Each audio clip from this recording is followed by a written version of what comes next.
Welcome to Baby Loss Talk. I am your host, Janelle Adams, a fellow baby loss mom who created the show to help remove the stigma, shame, and loneliness of losing a pregnancy or infant by sharing real stories, advice, and resources.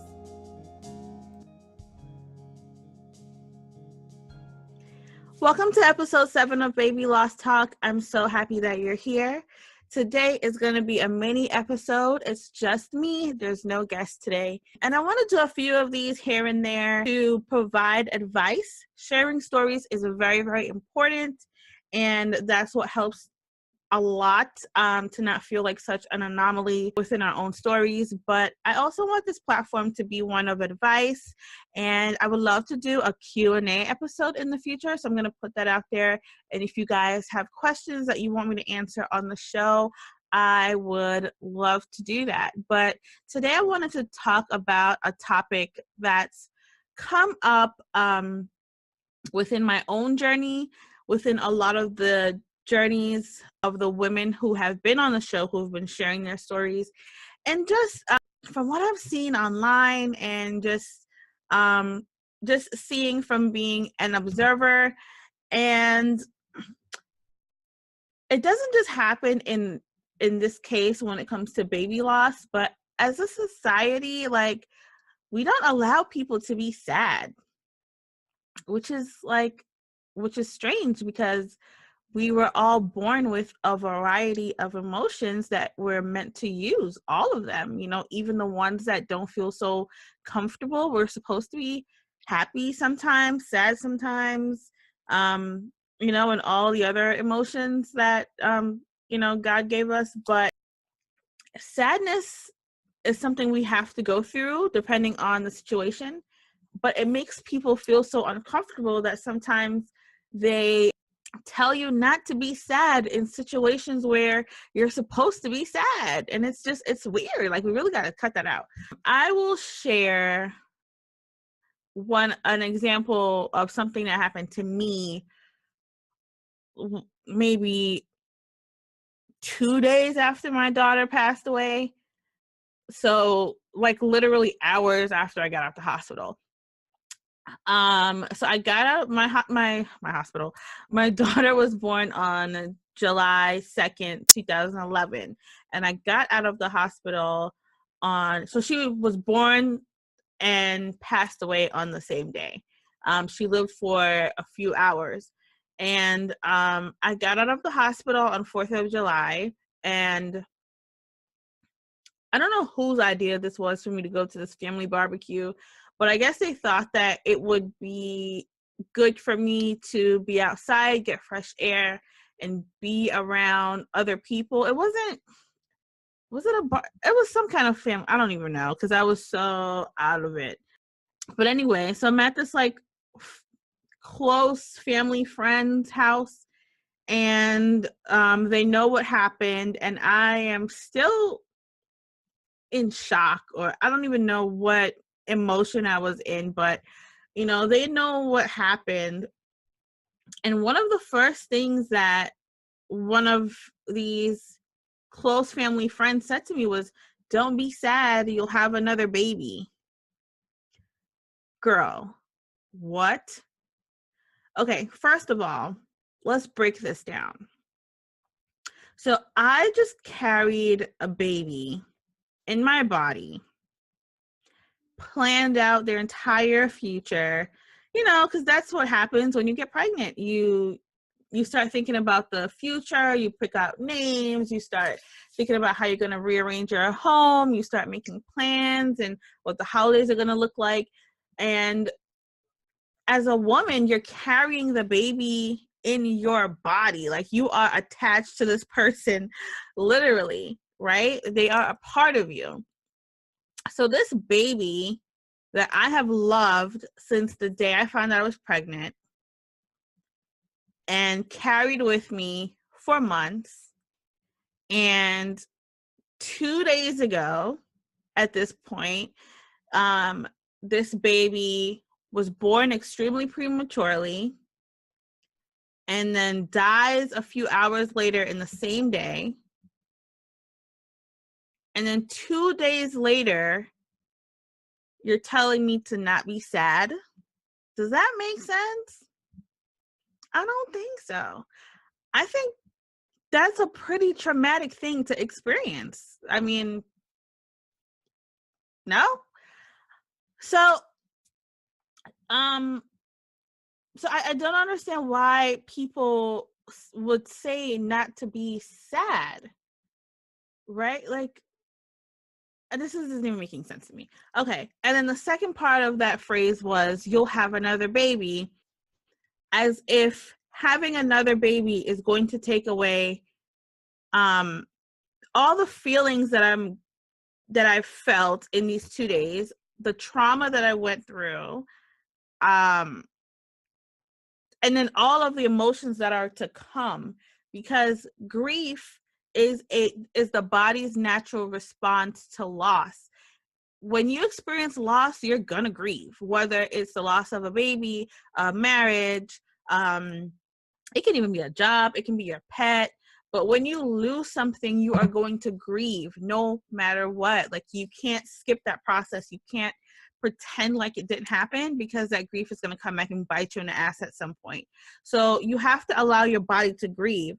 So I kind of felt like in that moment, like, she was telling me I didn't have a right to be like, I just shouldn't utilize like my sad emotion. Okay. So a lot of times us as angel moms who we've gone through losing a baby, and I mean, there's so many different ways, whether it's miscarriage or stillbirth, or like me, preterm labor that then results into infant loss, or just, I mean, there's so many, unfortunately, so many different ways that a pregnancy can end, or that an infant can pass away.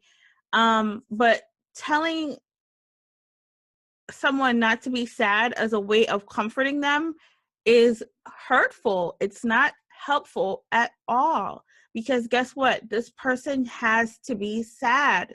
They have to go through that. They have to feel the emotions in order to move forward. Like, I don't really know, and people probably don't think about it as in depth, especially if they haven't been through this. But I mean, what do you want a person to do? Like, do you want them to just act like it never happened so that you don't have to deal with it? I'm not really sure what that's supposed to accomplish, really. And of course, you don't want to see your family member or friend sad, but this person just lost a baby. How could they not be sad? And how could telling them to not be sad make them feel better? So think about it this way. When this happens and you're telling your friend or family member to not be sad because because one day they'll have another baby, or don't be sad, maybe this was God's plan. Don't be sad. You have other kids already. Don't be sad. Whatever you follow that phrase with. What you're saying to that person, and this is just not me saying this, this is the dozens of women that I've spoken to in the baby loss community, and not just the women and the dads too, because people tend to forget that dads also have feelings and that this was also their child. But when you're telling a person to not be sad, it's as if you're telling them that they should pretend this didn't happen, or that this baby's life didn't matter as much because it was so short, when that baby means the world to this person. And yeah, they may go on to have other children, or they may already have a child or two or three, but this baby was their own person. Having a baby later on is not going to fill the void that this baby left. Or having children before, it's not going to, of course, yes, I'm sure that person is very grateful that they already have living children, but that's not going to take away the pain that they're feeling from this loss. This is a loss, okay? And when you experience loss, you must grieve, and you have to allow people to grieve. And I know that baby loss is such a taboo subject, and it's very unnatural, if you will. And so people don't know what to really do with that. It's like, what do you say to a person that you love so much that's lost this baby, and you want to help them, but you don't really know how? So sometimes what ends up happening is, and even in other cases too, like think about other cases, maybe not necessarily baby loss, where someone's going through a hard time and you're telling them to not be sad when they really do need to be sad so that they can move forward in a healthy way. But when we're telling people to not be sad, it's because their sadness is uncomfortable for us, right? So that's actually pretty selfish. So we shouldn't tell people to be sad in cases where they should be sad. And in this case, losing a baby, they have to be sad. They literally have to go through this. They have to go through the grief. There's no way of skipping it. And when people do try to skip it, it manifests in very dangerous ways. It can manifest in them drinking, or, depression, which depression usually comes anyway. That's part of the grieving process. So, yeah, depression is not sexy, but it's part of the process.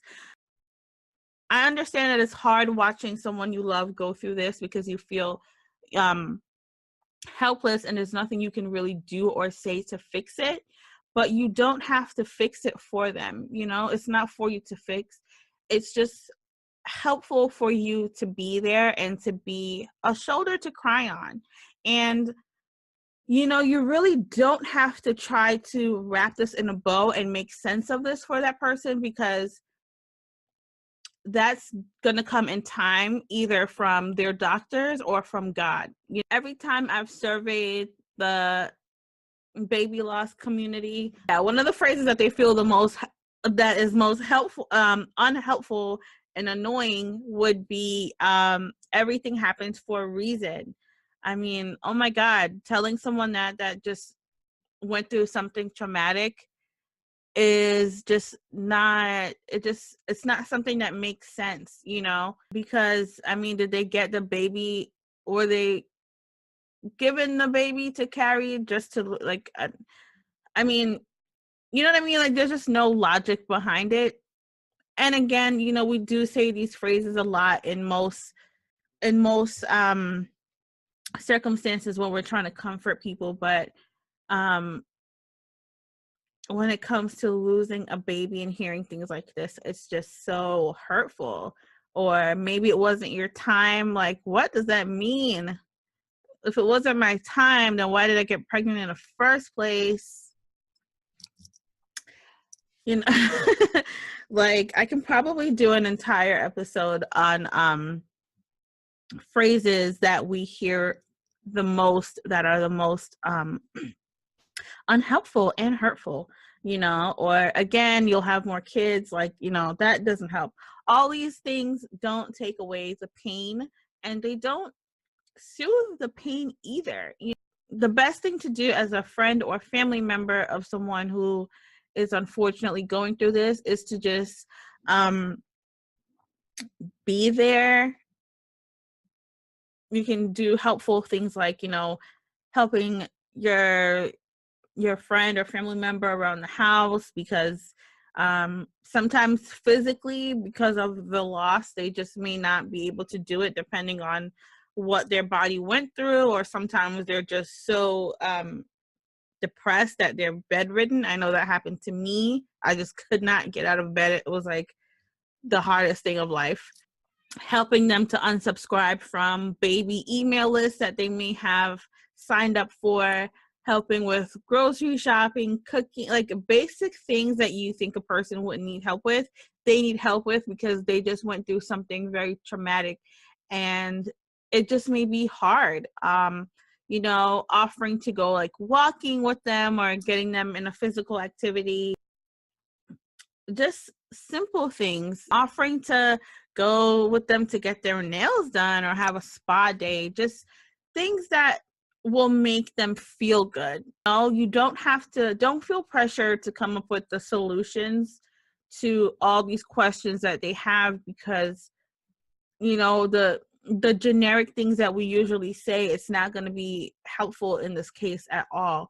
So just being there and giving them a sense of normalcy is the best thing that you can do. Or just I'm sorry this happened, but I'm here for you. Keep it there. That's it. That's all you really got to say. But don't try to minimize someone's grief so that you're more comfortable as they're going through this. This is not about you. This is about them. They have to be sad. They just have to be. And there are, of course, ways of dealing with that. Therapy, support groups.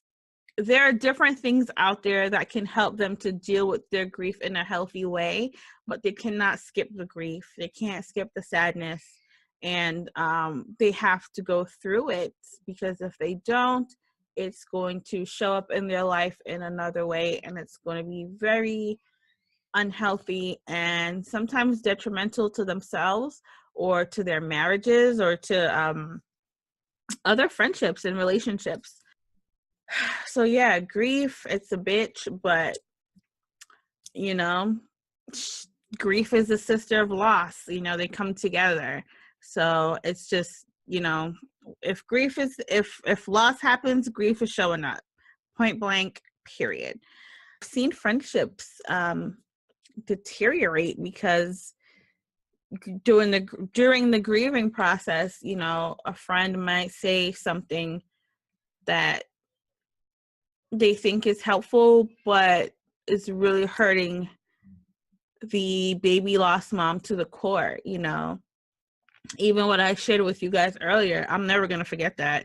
And I mean, it really hurt me at the time, and it still hurts when I think about it, because girl, what? But it's one of those things you have to extend grace in a lot of situations, because people don't really understand, and this isn't like something that people really know how to deal with, and so you have to teach people in your life how to deal with this.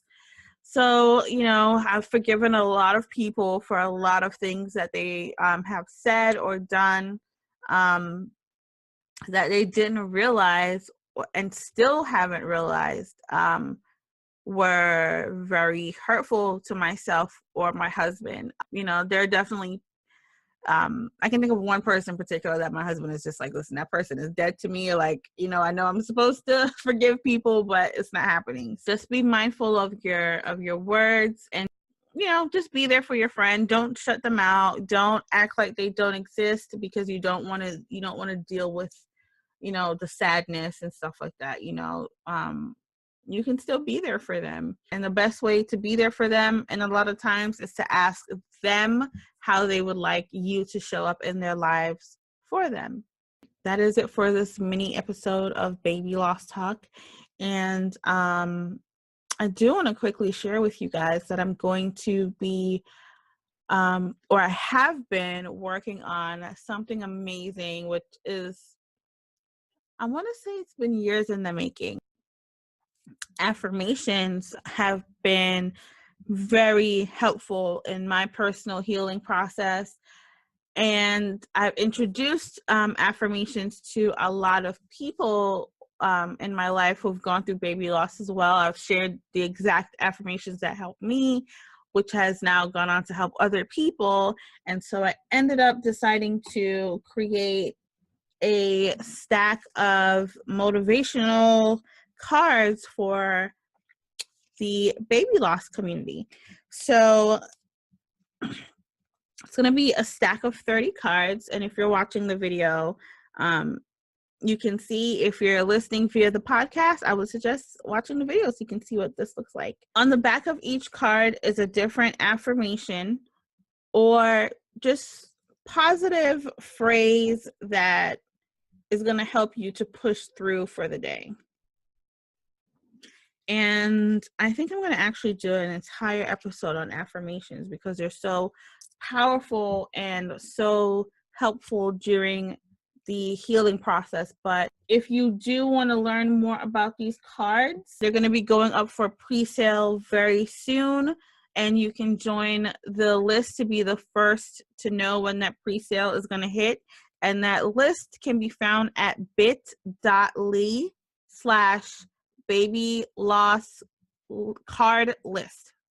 Thank you so much for tuning into this week's episode, and I would love to know what you think about this topic. Have people ever told you to not be sad in a situation where you were supposed to be sad and it just frustrated the crap out of you? Or have you been on the other side where you find yourself telling people to not be sad in a situation that calls for them to be sad because it's just too much for you to deal with as a friend or family member, watching the person you love go through such a hard time? I would love to hear from people on both sides of the spectrum so that we can have an open discussion. And I would love to continue that discussion in my Facebook group, The Baby Loss Lounge. So you can search on Facebook, The Baby Loss Lounge, and I will add you to the group. And it's an amazing, tight-knit community of fellow baby loss parents, and we just take care of each other in there. So we'll continue the conversation there. Thank you for tuning in. Make sure you subscribe on SoundCloud. Make sure you subscribe on my YouTube channel. And make sure you like the Facebook page as well so that you can check out the previews of each episode. And most importantly, get on the list for this pre-sale for these cards, because I have something very special planned for the pre-sale that I'm so excited about. There's another component to this which I haven't shared publicly as yet, and you won't know what it is unless you're on the pre-sale list. And yeah, lots coming up in order to serve this community.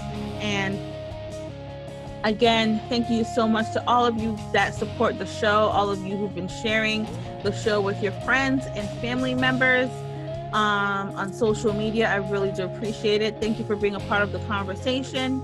And of course, if you'd like to be on the show, hit me up anytime at info@janelle.com. And my name is spelled JHEANELL.